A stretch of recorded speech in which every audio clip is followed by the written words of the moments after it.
Welcome back to part 2 of your first project. We are making a vinyl decal. Let's jump right into it. Using your new mat, it's going to have a piece of plastic on it. You're going to want to take that off. That way it is sticky.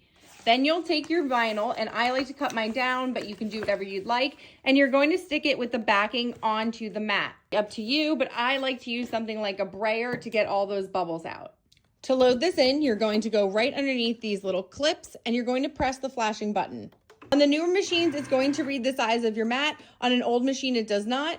And once it's ready to go, you're going to hit your play button or your C button. Now your machine is cutting everything out. Before I eject using this up and down button, I like to test my cuts. I simply just go in before removing it and make sure that it cut nice and clean. When it's cut, I hit this again. That unloads your mat.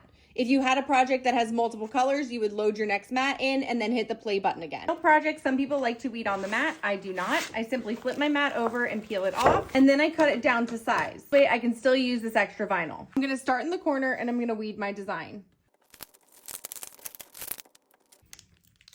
I like to use a weeding pen, but you can use tweezers, your weeding tool that Cricut has, or some sort of weeding hook.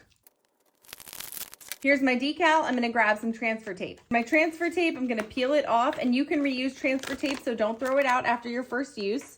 I'm gonna place it right over my design, and I'm gonna grab a squeegee. You can use whatever you want. I have this Cricut one handy, and I'm just going over my decal to make sure my transfer tape is really adhered onto it.